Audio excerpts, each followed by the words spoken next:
find it, as a politician, actually embarrassing that this man who's now the Prime Minister of our country has got to have lessons in how to speak? Margaret Thatcher did. Lee Anderson, Margaret Thatcher, the hero of your former party. Margaret Thatcher. This is not the Matthew Stanley show. You've had your 2 minutes. You're just talking Let nonsense. me have my 2 minutes. Well, that's... Lee Anderson, the no-nonsense Conservative MP, found himself in a face-off with Keir Starmer, the leader of the Labour Party, during a heated live TV showdown. This wasn't the typical back-and-forth you'd expect from politicians aiming to score points. This useless Labour government are doing the impossible. They're actually making things worse.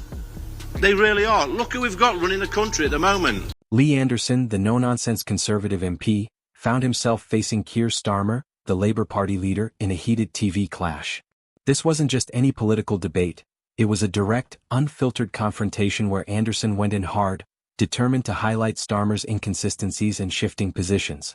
The tension was palpable, and what made this moment gripping was how Anderson held Starmer accountable, leaving no room for political games or evasive answers.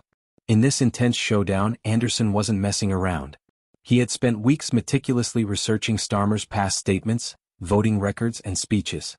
Anderson wasn't interested in the polished, TV-friendly version of Starmer but focused on the moments where his actions didn't match his words. He aimed to expose every flip-flop, particularly on Brexit, and to question Starmer's changing stance on key issues. The Labour leader tried to deflect, claiming the party had evolved, but Anderson wasn't letting him off the hook. The debate quickly turned fierce as Anderson drilled into Labour's inconsistencies, especially on Brexit and its leadership under Jeremy Corbyn. Anderson wasted no time in demanding specifics. What had really changed? Starmer's vague promises of progress didn't cut it, and Anderson pointed out Labour's back and forth on a second Brexit referendum.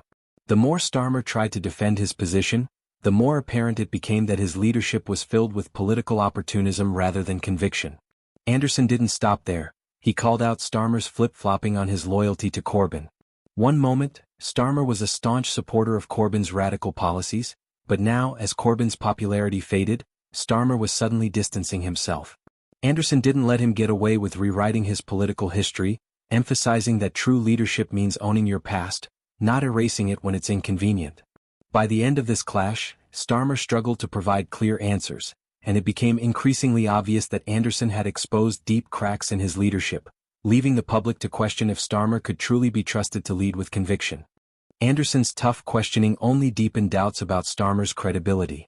He wasn't interested in the usual political dance of dodging questions. Anderson demanded straight answers from Starmer and refused to let him escape tough issues. It was a rare moment of raw political confrontation where Anderson made it clear that voters deserve truth, not rehearsed speeches. The public reacted quickly. Social media blew up, with many praising Anderson for holding Starmer accountable in a way few had dared before. Some saw it as a refreshing change from the usual political back and forth. However, concerns grew over Starmer's ability to handle such pressure. If he struggled this much in an interview, how would he fare under the intensity of a general election or in a debate with Isaac? Just a few months ago, Keir Starmer made that comment about releasing the sausages. At first I thought it was just a slip of the tongue, but now look what he's done. He's put some silly sausages in his cabinet. Look at who's running the country now.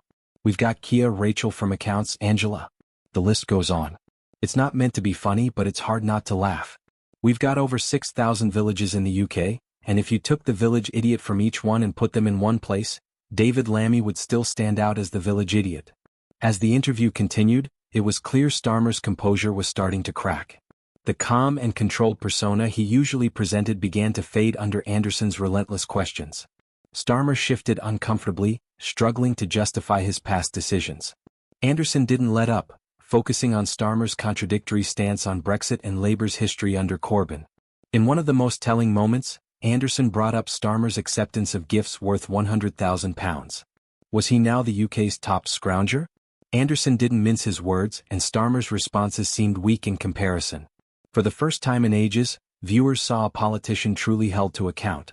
This wasn't about sound bites or prepared statements, it was raw, real political scrutiny.